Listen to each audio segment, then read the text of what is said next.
Assalamu alaikum, good morning, صباح الخير, bonjour, whatever language you speak, مرحبا فيكم مع الشيف بسام Dr. Hamid.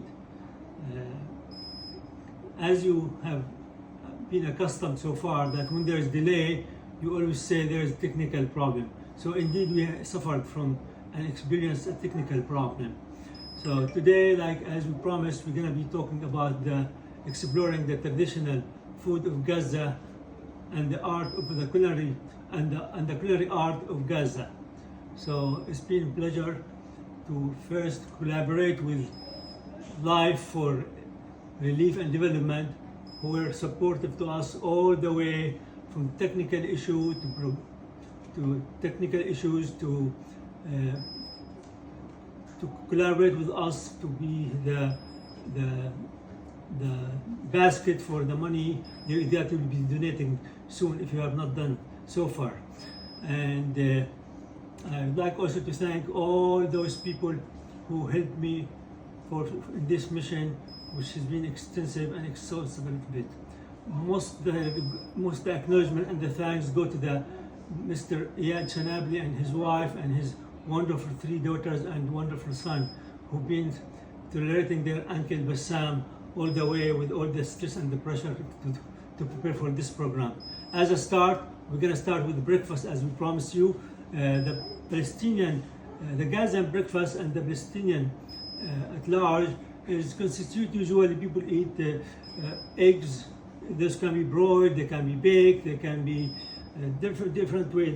They can eat Lebanese or Lebni as you used to do today, or olive, green olive, black olive, magdous with this stuffed eggplant with spices and nuts. Along with that comes the cucumber, come the tomatoes, and the other mukhallalat. So I'm gonna show you how we prepare the eggs for the dish today. And here we are.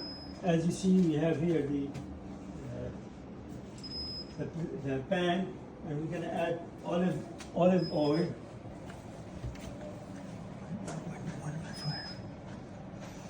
So the olive oil here in order, and we're gonna add a little bit of olive oil here, not too much, not too little, and we'll make the pan to be very hot, and then we proceed. So we start one here.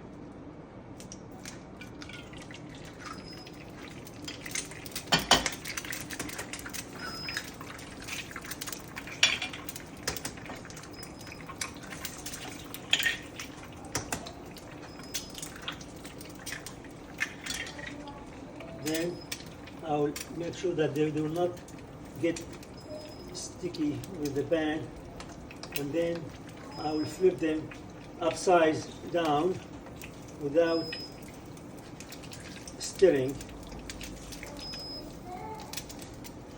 Sorry, the pan is not helping much, but nevertheless we'll continue.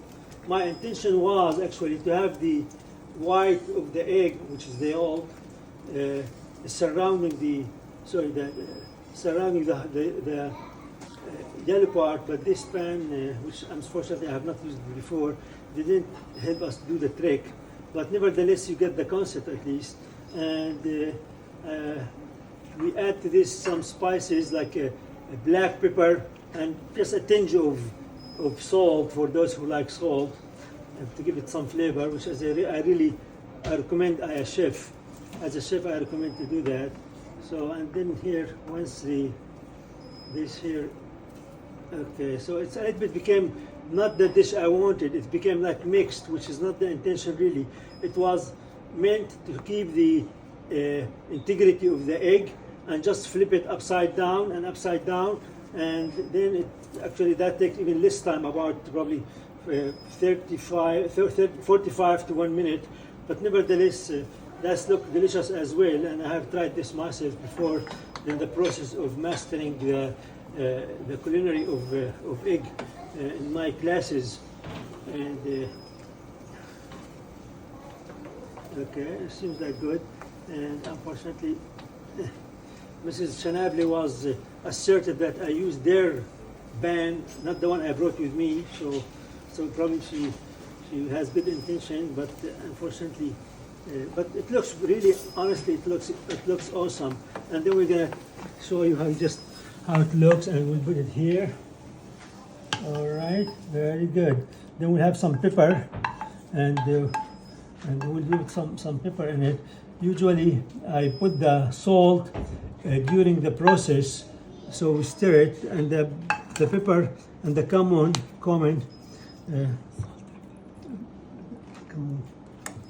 So this here, the pepper, just a little bit, not too much, not little, but it's just something satisfactory. And here a little bit of salt, not much. Okay, and here the cumin, which is give it a special flavor, really cumin bring special flavor to the, and here you see the tomato and the pickles here aside, and the cucumber. So this is the dish here.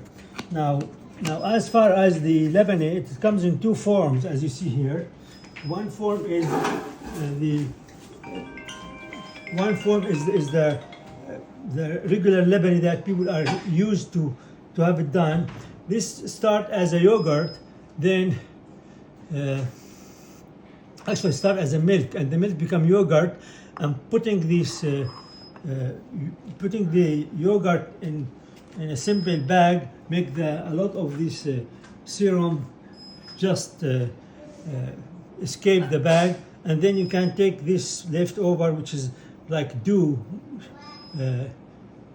like material and touch, and then you can add to it nana, either fresh nana or mince or dry nana, and then you add the olive oil. The olive oil, as you see, it's been coming so often to say olive oil. In fact, the Mediterranean diet, all from Greece to Syria, Lebanon, Egypt, all those countries really enjoy adding a lot of olive oil, which is very healthy. And now the second kind of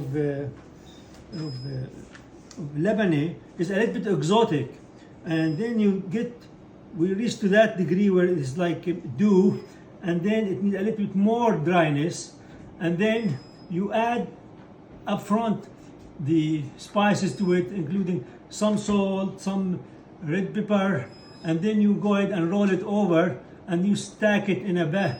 You stack it in a jar. Usually it is a glass jar, namely made from glass, and then we add the olive oil in it, and naturally you need more olive oil as you proceed with eating the Lebanese, because once you eat the Lebanese, then more olive oil needed. The other thing we do is, like you see, the green olive and the black olive. The green olive, it is just an amazing source for the oil itself, for calcium as well. And it's not, this is why Allah Azza wa Jal in the Surah Al-Tin said, وَالتِّينِ وَالزَّيْتُونِ وَطُورِ سِنِينَ. Unless it's something special, Allah Azza will not have swear by it. And Allah has the authority to swear with whatever He has from what creature or creatures. Now the other dish is the magdous. The magdous is kind of stuffed eggplant. So they start by small eggplants, as is small size, and then they put it in the big container to boil over time. Then they dry it after it gets salted, and once it's that ready, then it will be ready to. They make some incision inside in the body of the eggplant, and they stuff it with nuts, red pepper, and some garlic and salt, and it's really delicious kind. In fact, my mother reminded me when I was 3-4 years old, as was sitting on the ground and saying, "Oh, how delicious the eggplant! How delicious the eggplant! It's magdusa." She said, "You used to say طيبة هالمقدوسة طيبة," and it said it's delicious, and I hope you will enjoy it when you try it with us. All right. Now here, this is another product of milk. We talk about Lebanese, and there the jibne, which is cheese, is another form. In this form, this is usually come from the milk, not the cow. Usually come from the lamb or the ghanam. I forget the English word for ghanam, so you can forgive me. So it is really, that's what the source. And there is different way, and it's really very artistic. In fact, you go there in Syria, there is cheese from Deir ez-Zor, cheese from Damascus, cheese in Palestine, there is cheese from Akka, there is cheese from Nablus, and many cheeses, mashallah. And hopefully you enjoy as well. Here, this za'atar. Za'atar is very famous and authentic Palestinian food. It's served usually with olive oil, as you can see and tell.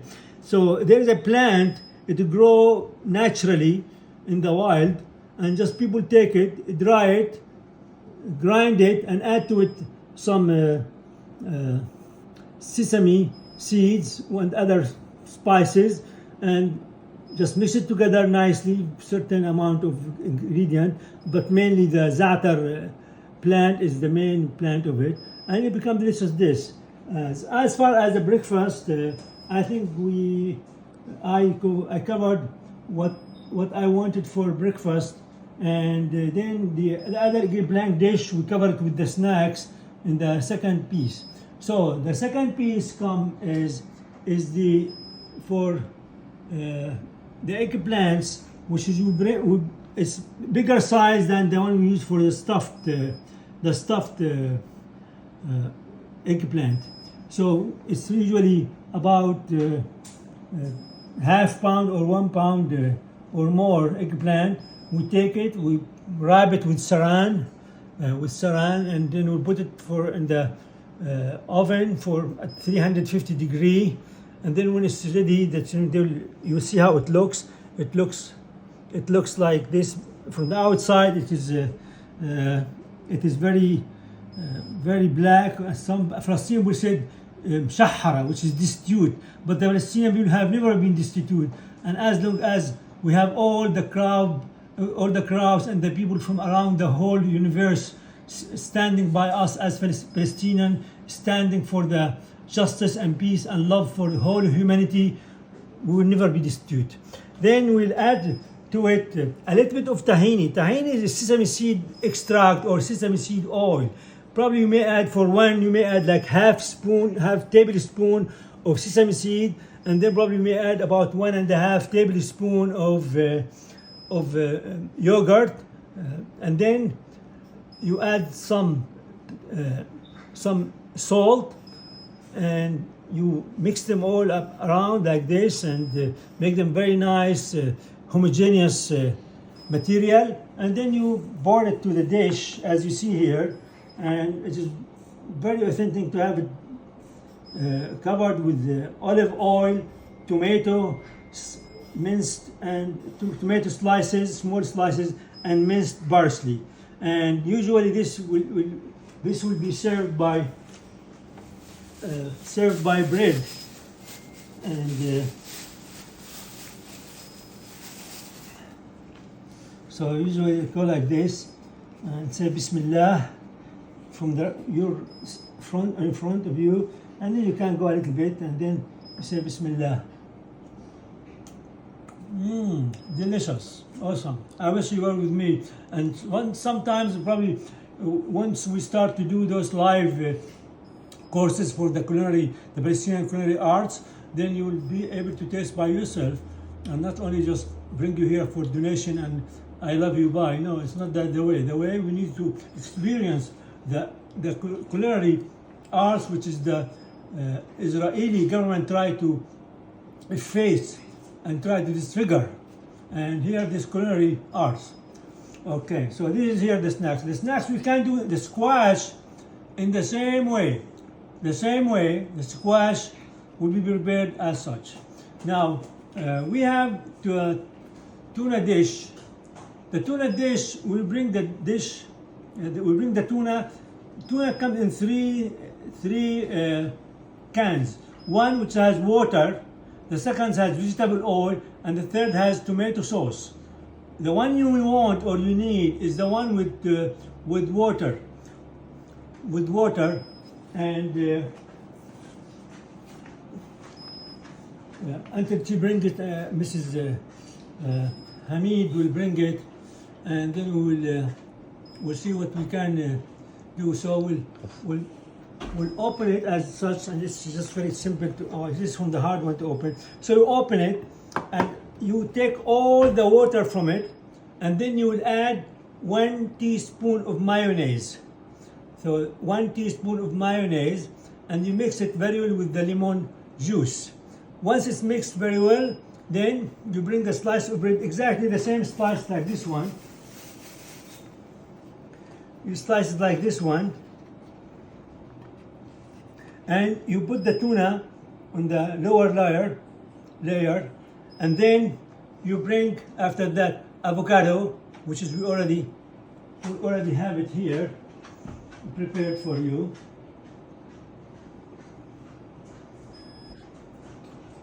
Then start to prepare the avocado tuna snacks, which is like we say from tuna fish, which is soaked in water and which we discard already.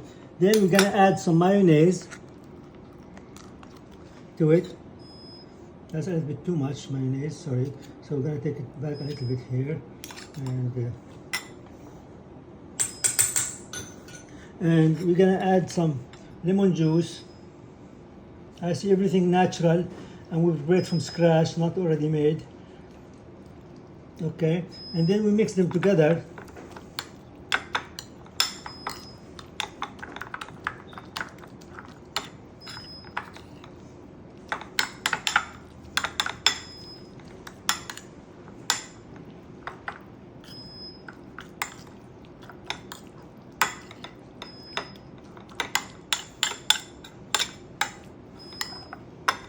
Okay, it seems nice, look good. Well, it's okay to take a, very good. And probably we'll bring another spoon for use. And then you take some of this mixed and you put it here.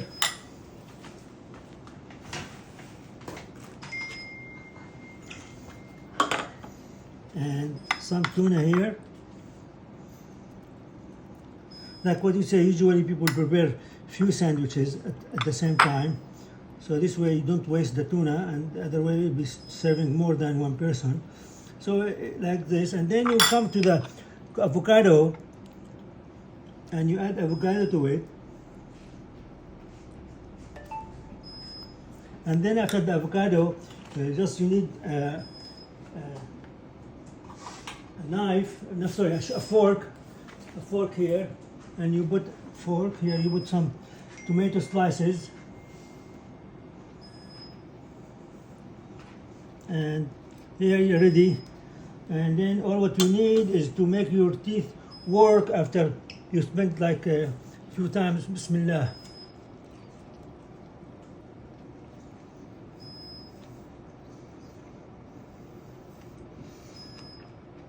Okay, that's all right. That is good. You know, if it does not taste well, then after one time, you adjust the recipe of adding how much lemon juice, how much mayonnaise. Usually the avocado and the tomato slices not the problem.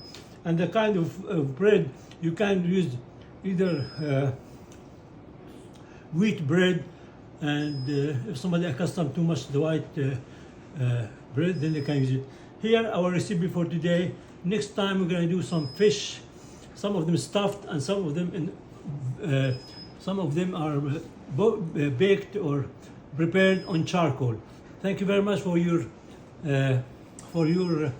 time to participate in this morning Gazan dish. As you know, Gaza has been under brutal siege and inhumane treatment for the last 18 to 20 months.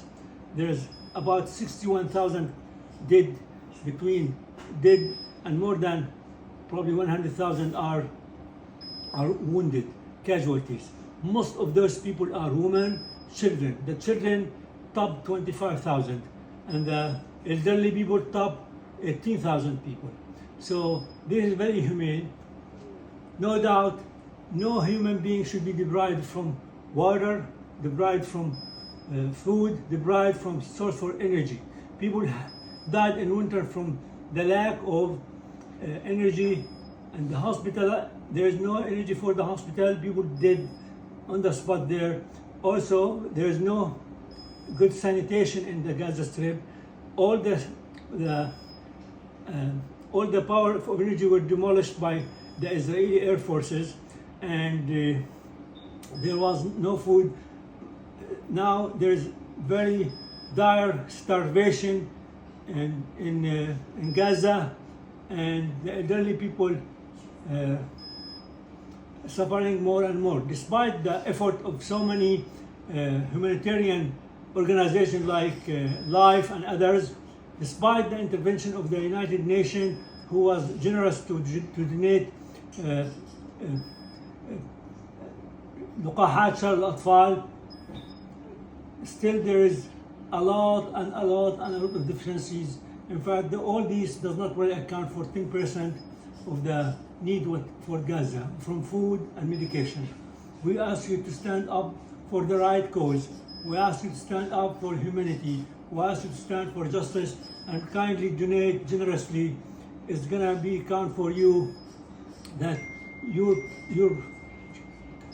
kids and grandkids to come, they will not say that our parents deserted the cause of rightness, the cause of justice, the cause of peace and love and peace for all on earth. Please donate. May Allah bless you. You may have a wonderful weekend, wonderful Saturday, wonderful Sunday. Enjoy your church, enjoy your synagogue, enjoy your mosque. May Allah bless you. Assalamu alaikum wa rahmatullahi wa barakatuh. Thank you very much for your time. Thank you for all those who helped me to make this presentation possible. Thank you.